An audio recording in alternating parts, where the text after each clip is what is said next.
네, 화요일 아침 외신 브리핑입니다. 자, 지난주 한 2주 전만 해도 뭐 QE3도 나오고 ECB 통화 완화 정책 그 발표도 있었고 참 여러 가지로 분위기가 좋았는데 이제 다시 시장이 불확실성에 집중하고 있는 상황이죠. 자, 이렇게 시장이 호재보다 악재에 민감한 상황에서 좀 주의를 하실 필요가 있겠고요. 오늘 화요일장도 그런 차원에서 글쎄 좀 중량급의 악재 하나가 출현을 했다고 이렇게 좀 아침부터 말씀을 드릴 수밖에 없네요. 로이터 통신 보시죠. 현지 시간으로 오늘부터 일본에서는 세계은행과 IMF 연차 총회가 열리는데요. 그래서 이거를 뭐 미리 홍보하려는 목적인지 뭐 흥행몰인지 뭔지 아무튼 세계은행 동아시아 수석경제학자 버트 호프만이 갑자기 어제 이런 보고서를 냈고 이것이 또 미국 증시와 아시아 증시 전반에 부담을 주고 있습니다. 브리핑을 통해 나온 내용인데요. 중국의 경제성장 둔화가 가속화되고 있다. 그러니까 여기서 잘 해석해야 되는 것이 중국 경제가 역성장까지는 절대 아니고 성장을 하긴 하는데 그 속도가 더욱 가팔라지고 있다. 떨어지는 속도가 가팔라지고 있다. 이런 언급과 함께 올해는 이미 뭐 4분의 3이 지나갔으니까 그렇다 치더라도 내년 2013년 중국 경제 성장 전망치는 당초에는 어느 정도 예년의 수준까지 회복될 것이라는 전제하에 8.1%로 내다봤지만 이번에 7.7%로 0.4%를 깎은 거죠. 이렇게 하향 조정한다고 밝혔습니다. 또한 여기 보고서에서 이런 중국 경제 성장률 둔화가 다른 동아시아 국가들에까지 영향을 미칠 것이라면서 이들에게 이 성장 둔화라는 리스크는 2001년 이후 최대폭, 심지어 2009년 금융위기 때보다 더 심각할 수 있다고 경고를 했고 내년 2013년 동아시아 전체 경제성장 전망치 역시 기존 예상치의 제일 하단인 7.6%로 설정을 했습니다. 또한 최근에 발표된 QE3도 과거 양적 완화 조치에 비해서는 동아시아 지역에 대한 자금 유입이 크게 활발하게 기대하기는 힘들다라고 전망을 했고요. 이에 따라서 오늘 미 증시와 상품 시장에서 국제 유가가 특히 큰 폭의 하락을 보이면서 이번 주 증시 아시아를 비롯해서 모두 약세로 한 주를 출발했다는 내용이 나와 있습니다. 자, 중국 경제에 대한 성장 둔화 우려가 이렇게 아시아 증시 전반의 성장률 둔화 움직임까지 보이고 있다는 거죠. 신화통신 통해서 중국 현지 사정을 좀 들어보실까요?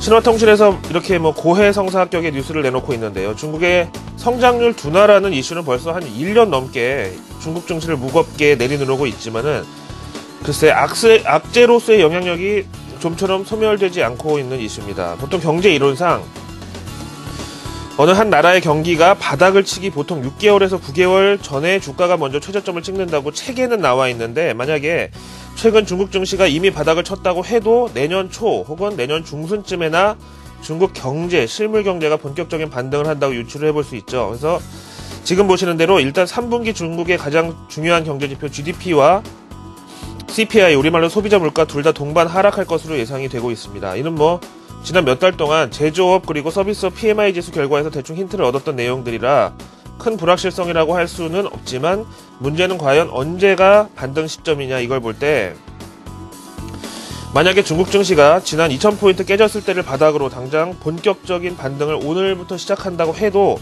실물 경기는 앞에서 말씀드린 대로 6 내지 9개월 동안 바닥을 예측할 수가 없는 상황이라는 거죠. 아무튼 여기서 보니까 9월분 CPI 즉 소비자 물가가 1.9% 그러니까 2%에도 못 미친 것으로 예상되고 있다는 것은 단순히 물가가 안정됐다고 좋게 생각할 수가 없는 이유가요. 이 물가나 인플레이션은 사람에 비유하면 혈압과 같기 때문에 너무 낮아도 활력이 없고 또 너무 높아도 고혈압처럼 위험하다고 보는데 지금의 1.9%는 누가 봐도 저혈압 증상 그러니까 경제의 활력이 상당히 떨어진 상황이라고 볼 수 있습니다. 게다가 중국의 9월 말은 우리나라 추석 명절과 마찬가지로 이렇게 휴일 주간이 들어있는데도 이렇다는 것은 실제 서민들의 소비 활동이 현재 상당히 위축된 상황이라는 얘기를 전해주는 것이죠.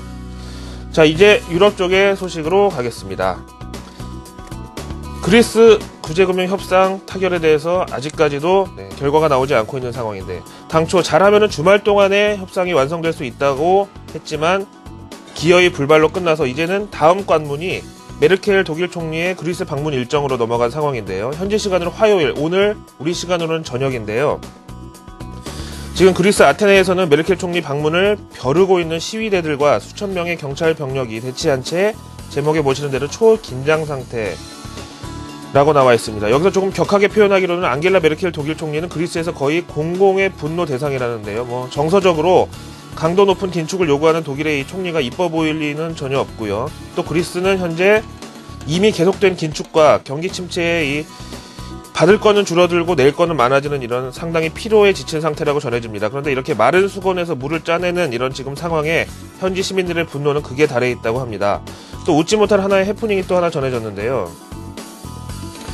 뱅크 오브 그리스, 그러니까 그리스 중앙은행의 간판에다가 그리스 대신 메르켈의 이름을 넣어서 이거 메르켈 은행이다, 뭐 이런 얘기도 좀 나와 있는 상황이고요. 어쨌든 화면에 지금 보시는 이런 상황이 그리스의 초긴장 상태를 말해주는 것이고요. 그럼에도 불구하고 메르켈의 이번 방문은 그리스를 위한 것, 그러니까 어떻게든 구제자금을 주려는 명분을 확보해 주겠다, 이런 뜻이기 때문에 만약 협상이 잘 되면은 지금 거의 채무상환 자금 바닥난 그리스는 협상 타결과 동시에 315억 유로의 구제자금을 수령받게 된다. 요거를 기대해보자라는 설명이 나와 있습니다. 어쨌든 앞에서 오늘 외신브리핑 보여드린 세 가지 이슈는 모두 다 불확실성으로 귀결된다는 점을 기억을 하시면 되겠습니다. 화요일 아침 외신브리핑이었습니다.